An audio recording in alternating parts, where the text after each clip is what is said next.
വാതിൽപ്പടി വിതരണക്കാരുടെ സമരത്തിൽ നിശ്ചലമായി സംസ്ഥാനത്തെ റേഷൻ വിതരണം.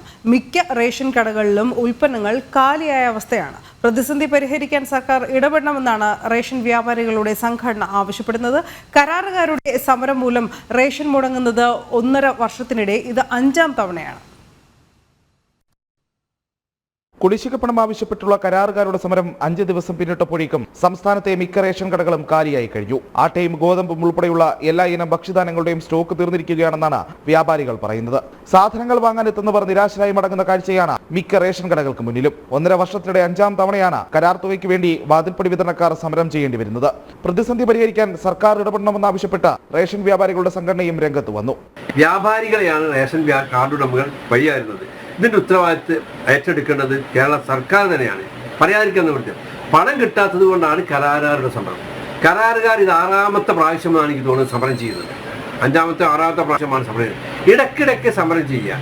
എന്താണ് ഇതിന്റെ അവസ്ഥ? ഇതിന് ബഹുമാനോടെ മുഖ്യമന്ത്രി തന്നെ ഇതിൽ ഇടപെടണം. ഞങ്ങൾക്ക് പറയാനുള്ളത് ഈ മേഖല ഇത് കേരളത്തിലെ 95 ലക്ഷം കുടുംബങ്ങൾ ആയിട്ട് ബന്ധപ്പെട്ടൊരു മേഖലയാണ്.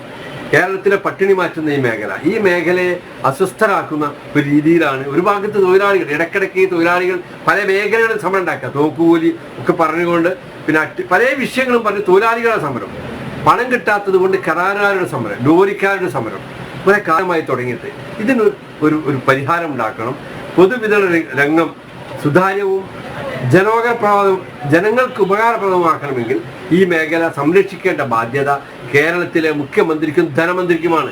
വാതിൽപ്പടി വിതരണം, FC ഗോഡൌണുകളിലേക്കുള്ള ചരക്ക് നീക്കം എന്നിവയ്ക്കുള്ള പ്രതിഫലം 2025 ജനുവരി മുതൽ കുടിശ്ശികയായതോടെയാണ് കരാറുകാരുടെ സംഘടനയായ കേരള ട്രാൻസ്പോർട്ടിംഗ് കോൺട്രാക്ട് അസോസിയേഷൻ വിതരണം നിർത്തിവെക്കാനുള്ള തീരുമാനത്തിലേക്ക് കടന്നത്.